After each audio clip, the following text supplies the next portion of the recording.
En estos días no había rey en Israel, cada uno hacía lo que bien le parecía.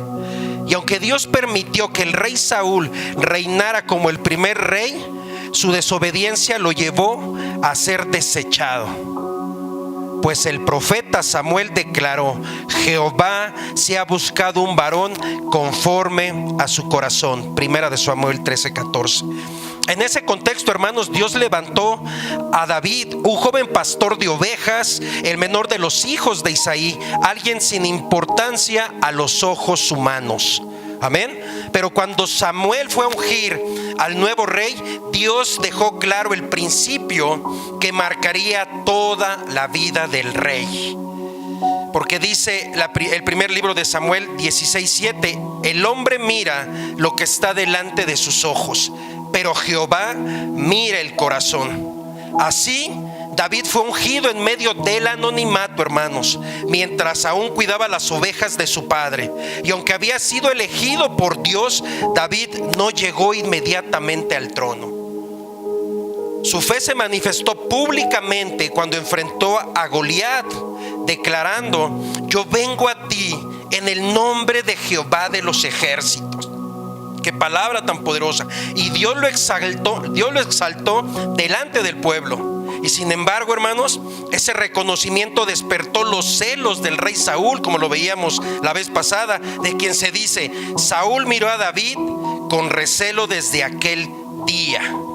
Híjole, y esto llevó a David a vivir años de persecución y de huida, refugiándose incluso en cuevas, hermanos, donde se le unieron hombres afligidos y endeudados. Tras la muerte de Saúl, David fue finalmente reconocido como rey, primero sobre Judá y después sobre todo Israel. Y al establecer Jerusalén como una capital, logró la unidad del reino. Amén, hermanos. Y uno de los momentos más significativos de su reinado fue cuando hizo subir el arca del pacto a Jerusalén con gozo y adoración, afirmando que el gobierno de Israel debía estar centrado en la presencia de Dios. Así Dios confirmó su favor sobre David, al hacerlo una promesa eterna, diciéndole, esto se lo dijo Dios a David: tu casa y tu reino serán firmes para siempre delante de mí. Gloria a Dios, estableciendo así la dinastía davídica de la cual vendría nuestro Señor Mesías. Gloria a Dios. Por eso la escritura resume su vida diciendo: escogió a David su siervo y los apacentó conforme a la integridad de su corazón y los pastoreó con la pericia de sus manos. Gloria a Dios, hermanos. La Biblia no maquilla la historia de sus hombres, hermanos. No oculta la caída de los grandes ni disfraza los errores de los llamados a servir. Y eso nos muestra, hermanos, que la escritura no fue escrita para admirar personajes, sino más bien fue escrita para formar corazones y para transformar vidas. Y el rey David es presentado como un hombre conforme al corazón de Dios. Pero esa declaración, hermanos, no significa que fue un hombre sin pecado, sino un hombre que siempre fue confrontado por Dios cuando su corazón se desviaba. Gloria a Dios. Y podemos ver en su vida de David un recorrido completo. Empieza en el anonimato, asciende al trono, alcanza grandes logros, cae profundamente en el pecado y termina sus días marcado por las consecuencias de lo que no corrigió a tiempo, y especialmente su casa. Eso estuvo tremendo. Y aquí está lo interesante del mensaje, hermanos. Podemos estar bien en lo espiritual, pero estar muy mal en lo familiar. Podemos tener logros visibles, pero también fracasos silenciosos. Podemos amar a Dios sinceramente y aún así fallar como padres. Gloria a ti, Señor. David venció gigantes externos, pero no supo enfrentar algunos gigantes internos y dentro de su hogar. Conquistó ciudades, pero perdió autoridad en su familia, y eso fue tremendo. Gobernó un reino, pero dejó vacíos que sus hijos llenaron con dolor. Es una historia muy fuerte la del rey David, porque el llamado de Dios es grande, hermanos. Es muy grande, pero el precio de descuidar el corazón y la familia siempre es demasiado alto. Vamos a pagar un precio alto. Y hoy, hermanos, estoy convencido que el Espíritu Santo nos invita a revisar no solo cómo empezamos nuestro caminar en Dios, sino cómo estamos viviendo ahora, hoy, en este día. ¿Quiénes somos delante de Dios? ¿Hacia dónde nos estamos dirigiendo? ¿Y hacia dónde estamos dirigiendo a nuestra familia, nuestros hijos, nuestra esposa? ¿Hacia dónde? Y esto, hermanos, me lleva al punto número 1. Y quiero decirles que el rey David tuvo un inicio humilde, porque la Biblia dice que tenía un corazón conforme al de Dios. Amén. La historia de David no comienza en un palacio, hermanos, ni en un campo de batalla, ni frente a muchas multitudes. Comienza en el anonimato, en el silencio y en la soledad del campo, porque él estaba ahí. ¿Recuerda la historia? Desde el inicio la Escritura nos confronta con una verdad fundamental. Dios no inicia su obra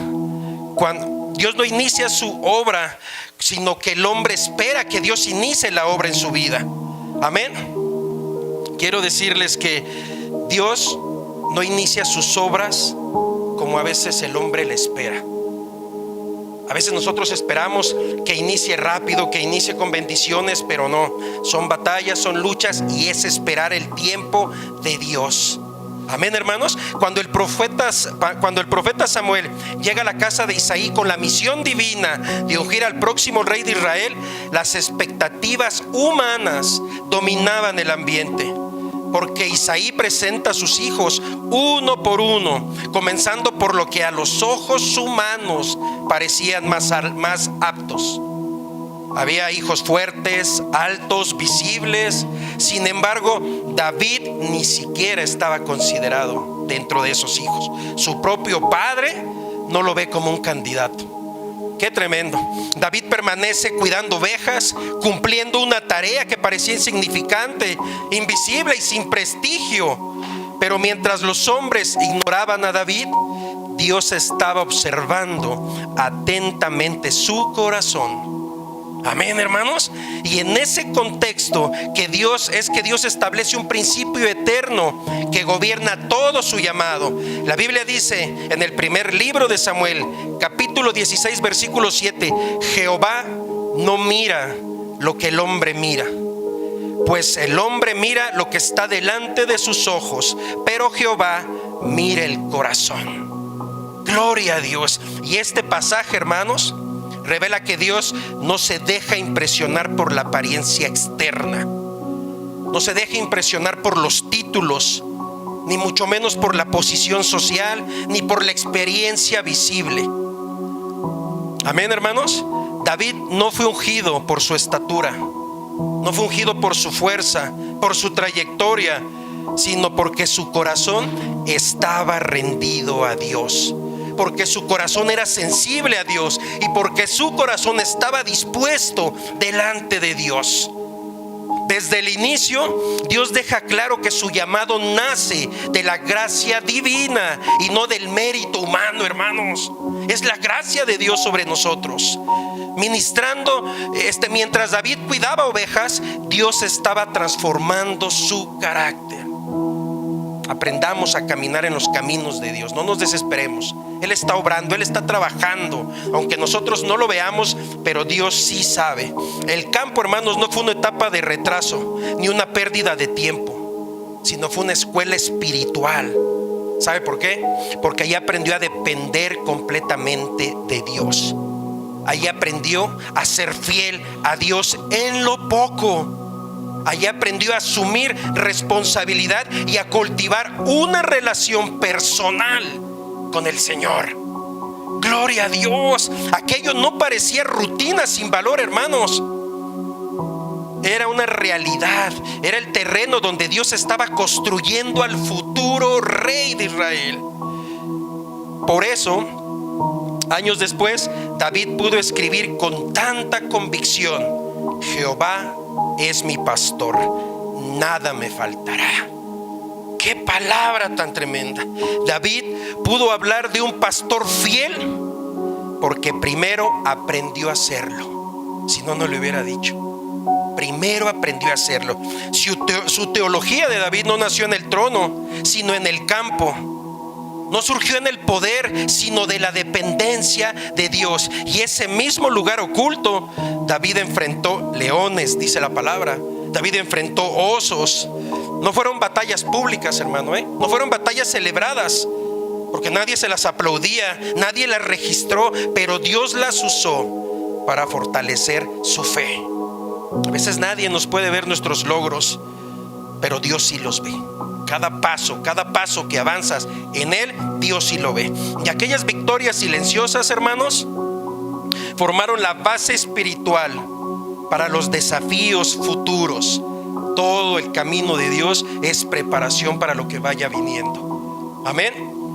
Cuando más adelante David se enfrenta a Goliat, no habla desde la arrogancia ni desde una emoción momentánea. Él habla desde la memoria de la fidelidad de Dios en su historia personal. Porque dice el libro de Samuel, el primer libro de Samuel 17:37: Jehová, que me ha librado de las garras del león y del oso, Él también me librará de la mano de este filisteo. Gloria a Dios. La fe de David no nació en el momento del desafío público, nació en el proceso oculto, hermanos, donde nadie lo ve.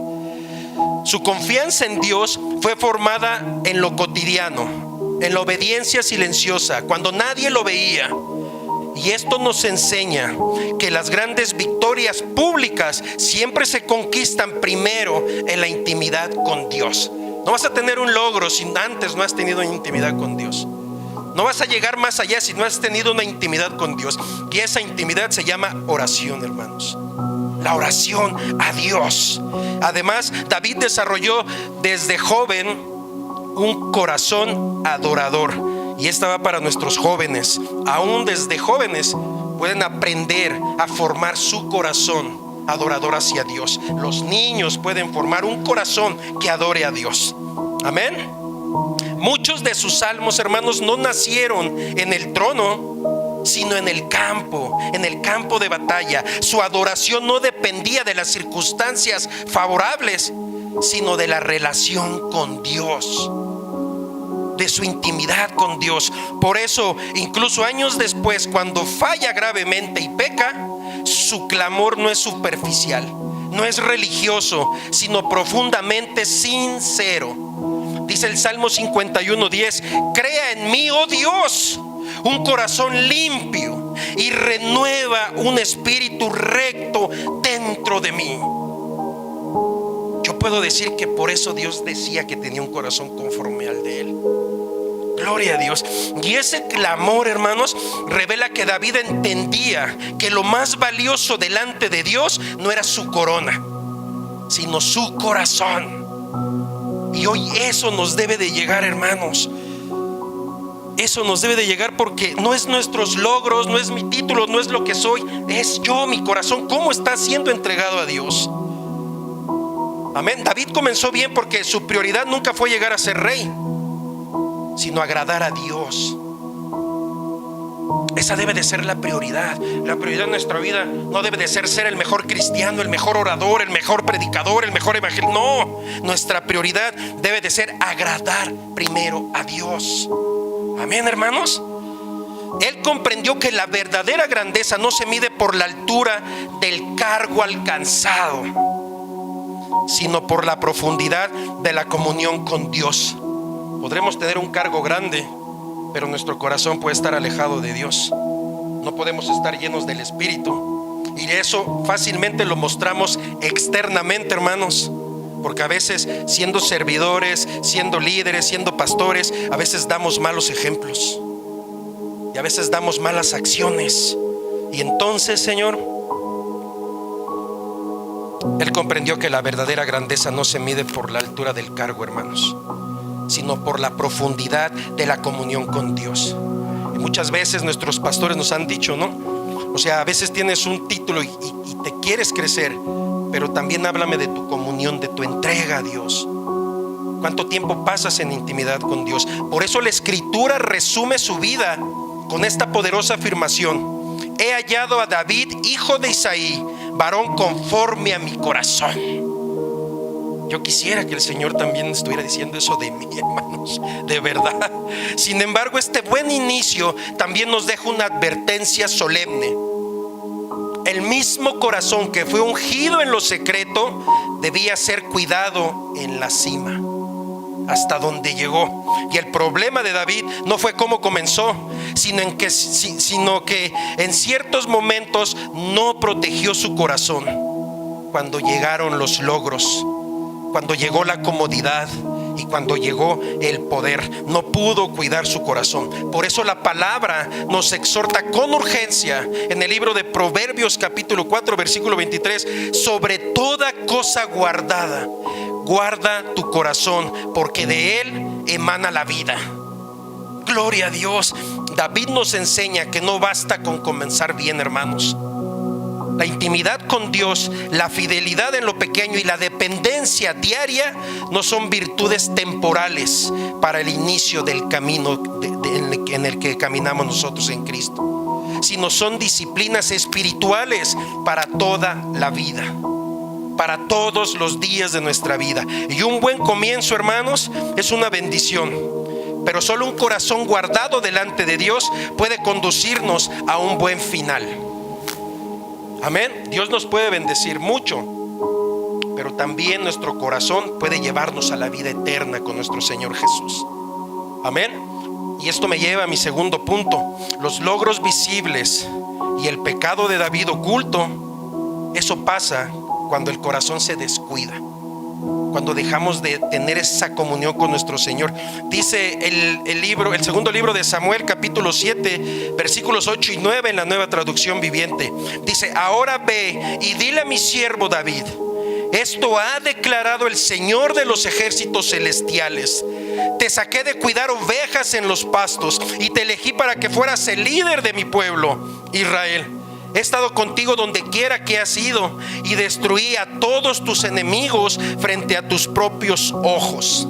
Ahora haré que tu nombre sea famoso por el de los grandes que han vivido en la tierra. Gloria a Dios. ¿Hasta qué nivel el Señor nos puede llevar, hermanos? David llegó a una etapa de su vida donde todo parecía estar en orden, donde todo parecía estar bien.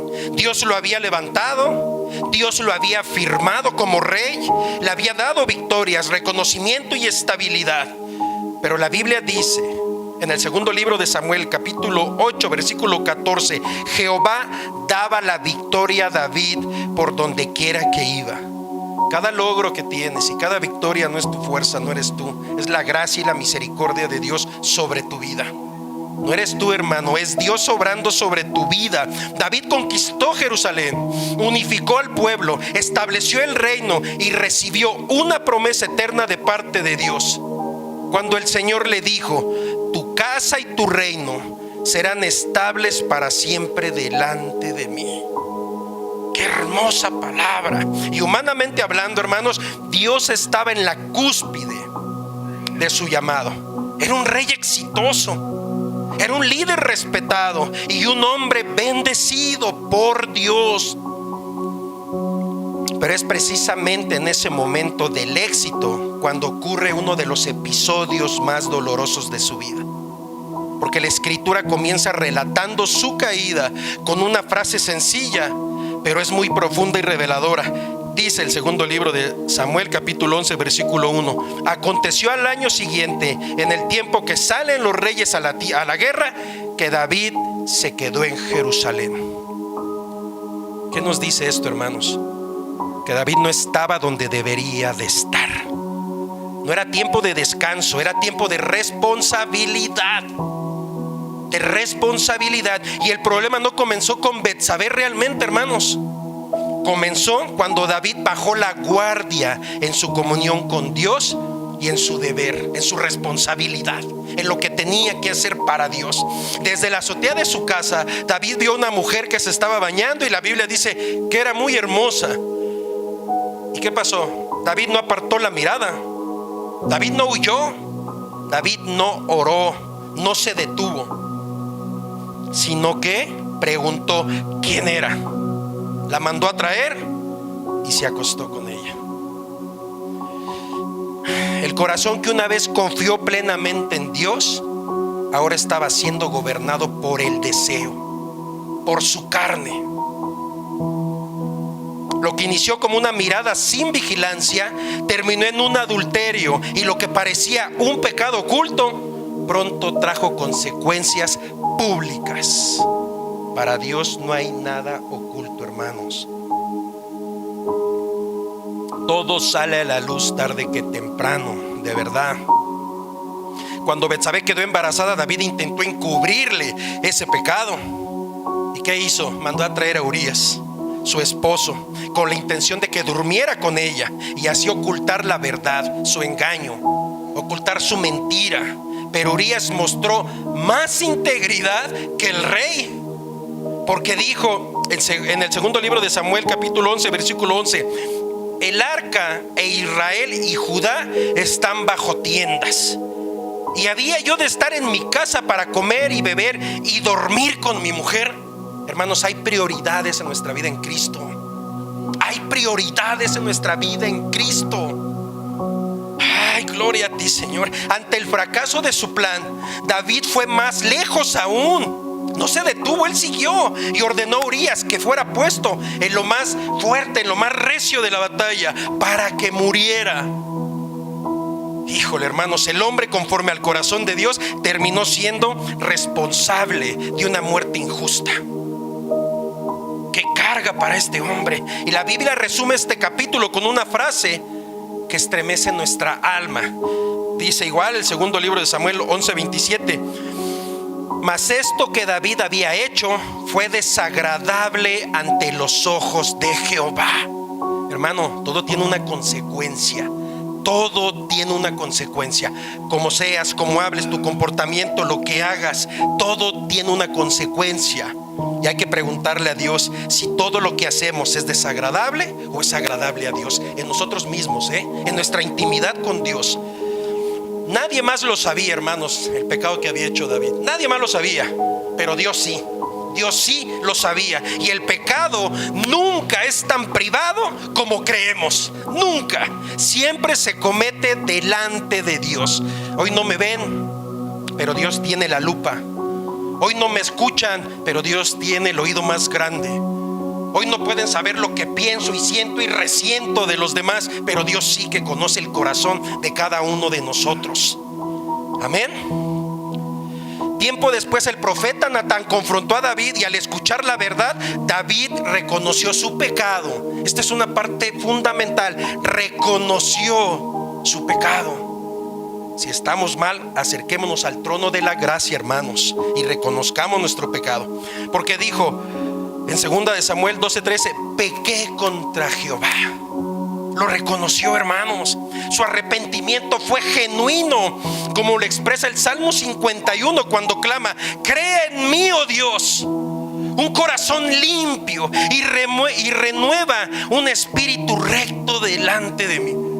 Yo me imagino a David gritando, de verdad gritando: crea en mí, oh Dios, un corazón limpio y renueva un espíritu recto dentro de mí. La carga del pecado, la carga del error ya estaba sobre él. ¿Y qué pasó, hermanos? Dios es bueno, Dios es soberano, Dios es amor, porque Dios lo perdonó. Dios lo perdonó. Pero fíjese, las consecuencias no fueron canceladas. Las consecuencias no fueron canceladas. El perdón restauró su relación con Dios, pero el daño ya había sido sembrado, y eso tenía que dar fruto. Eso tenía que salir. Este episodio nos enseña que los logros externos no garantizan una vida interior saludable. David ganó batallas, pero perdió vigilancia, hermanos. Tenía autoridad, pero descuidó su intimidad con Dios. Quiero decirle que ningún llamado, ningún ministerio, ningún éxito espiritual nos coloca por encima de la necesidad de velar y depender de Dios todos los días. Amén, hermano. Cuando el corazón no se guarda, incluso el ungido puede caer. La Biblia dice y nos advierte en Mateo 26:41: velad y orad para que no entréis en tentación. Gloria a ti, Jesús. Y también dice en 1 Corintios 10:12: el que piensa estar firme, mire que no caiga. Todos los días tenemos que depender de Dios. Todos los días tenemos que doblar nuestras rodillas delante de Dios y tener esa plática con Él. David no cayó porque dejó de ser llamado, hermanos. Cayó porque dejó de velar y orar. Y su historia nos llama hoy a cuidar el corazón más que la posición. Guarda tu corazón delante de Dios, más que tu servicio, más que tu nombramiento. Guarda más tu corazón y la comunión más que tus logros. Si has llegado a un nivel, te ha traído Dios a un lugar, gloria a Dios por eso. Pero cuida que cuando llegues a la cima sigas siendo el mismo que cuando Dios te encontró cuando estabas doblando una rodilla. Amén, hermanos. Siempre, siempre, hermanos, siempre cuidemos la comunión más que los logros, y cuidemos nuestro corazón más que nuestra posición.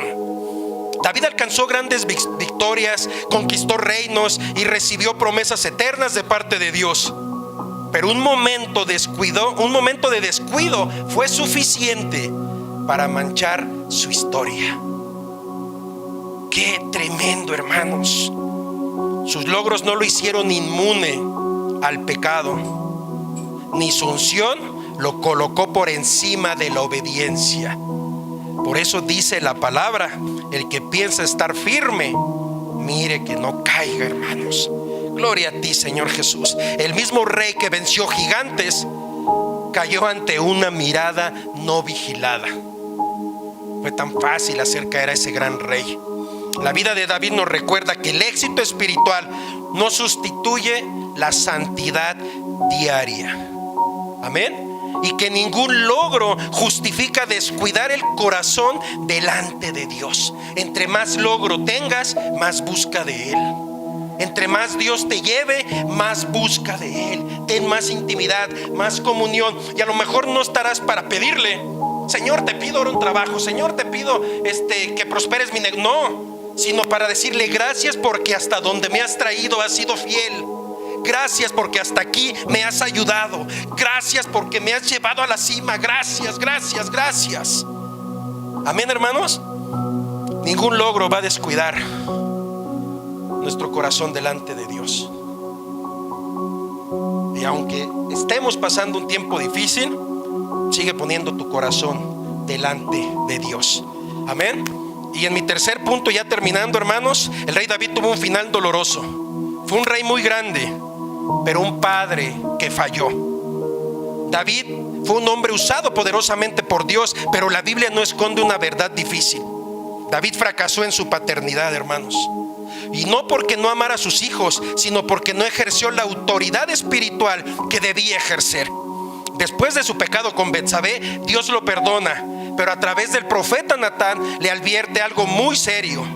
Dice el segundo libro de Samuel 12:10: de ahora en adelante, esto hasta me da escalofríos, hermanos, Tu familia vivirá por la espada, porque me has despreciado al tomar a la esposa de Urías para que sea tu mujer. Ofendemos a Dios.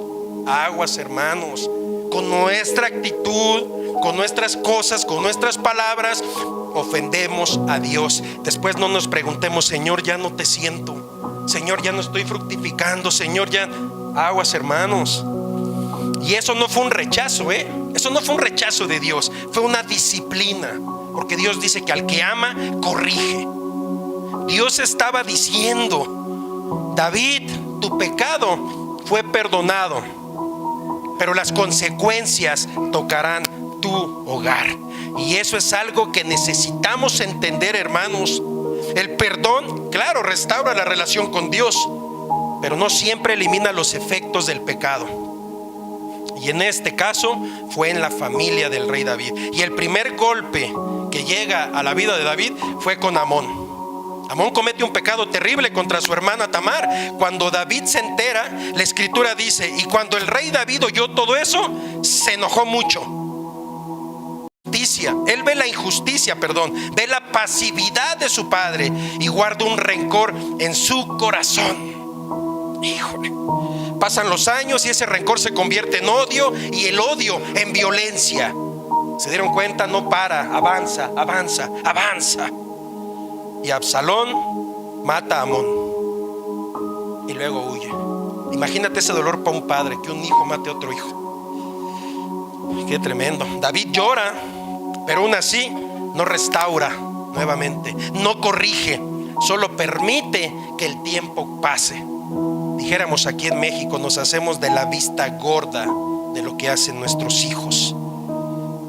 Más adelante Absalón vuelve, pero vuelve sin arrepentimiento, vuelve sin corrección, y un hijo sin límites se convierte en un hijo rebelde. Cuando no le pones un límite, cuando no le dices hasta aquí, cuando no pones tu autoridad, tu hijo se convierte rebelde. Y Absalón termina levantándose contra su propio padre, híjole, robando el corazón del pueblo y proclamándose rey. Qué fuerte. David, que había enfrentado leones, osos y gigantes, ahora huye de su propio hijo. Qué tremendo. Y cuando finalmente Absalón muere, el grito de David rompe el alma. Todavía le dolió. Dice el segundo libro de Samuel 18:33: hijo mío Absalón, hijo mío Absalón, ¿quién me diera haber muerto yo en lugar de ti? Hermanos, Dios es bueno. Y ese grito no es solo de dolor. Yo lo puedo entender como un arrepentimiento tardío. Cuando pudo hacerlo, no lo hizo. Cuando pasó la situación, yo me imagino que quiso hacerlo. Ese es el clamor de un padre que entiende demasiado tarde que el amor sin dirección también muere, hermanos. David conquistó ciudades, levantó un reino, escribió salmos, pero no supo gobernar su casa. Y eso es tremendo. Fue fuerte frente a enemigos externos, pero débil en la corrección interna. Y eso nos deja una enseñanza clara, muy clara. No basta, hermanos, con amar a nuestros hijos. De verdad, tenemos que guiarlos, tenemos que corregirlos y tenemos que formarlos en el temor de Dios. En el temor de Dios, y no en el temor que Dios te va a castigar, no, en el temor de que Dios se puede ir de tu vida. Y cuando hagas todas las cosas sin Dios, nada te saldrá bien. La Biblia lo dice: separados de mí, nada puedes hacer. Amén, hermanos. Al final de su vida, David entiende esta verdad. Cuando está por morir, llama a Salomón y le dice en Primera de Reyes 2, del 2 al 3: esfuérzate y sé hombre, y guarda los preceptos de Jehová tu Dios. Nunca le dijo: sigue mis pasos. Nunca le dijo: haz lo que yo hice. Jamás le dijo: esfuérzate y sé hombre, y guarda los preceptos de Jehová tu Dios. Gloria a Dios. Esto es como si David le dijera: no repitas mis errores, hijo, no sigas mis pasos. Y yo creo que eso es como padre, a veces te duele, ¿no? Porque a veces cuando ves a tus hijos chiquitos siempre dicen: yo quiero ser como mi papá. Y Y cuando creces tú y cuando crecen ellos, a veces dicen, mejor no quiero ser como él. Y qué feo, qué triste que tu mismo hijo diga, no quiero ser como mi papá. Amén, hermanos. Yo creo que David le estaba diciendo, cuida tu corazón, pero también cuida tu casa. David termina su vida sostenido por la gracia de Dios, pero marcado por las consecuencias de lo que no corrigió a tiempo. Y este punto nos confronta profundamente, hermanos. Podemos servir, podemos predicar, podemos trabajar y lograr muchas cosas para Dios, pero si perdemos a nuestros hijos, perdemos algo que Dios nos confió directamente. ¿Sabe por qué, hermano? Porque el liderazgo espiritual empieza desde casa. El liderazgo espiritual empieza desde casa. El altar más importante no es el templo, no es aquí, es nuestra casa. Es el hogar, son nuestros hijos, nuestra pareja. ¿Cómo estamos siendo nosotros delante de ellos? David terminó aprendiendo que el amor necesita verdad y que la gracia necesita límites. Amén. Y hoy Dios nos llama a no repetir su historia, hermanos, de verdad, sino aprender de ella mientras aún estamos a tiempo.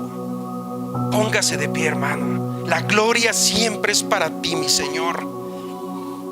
Gracias, mi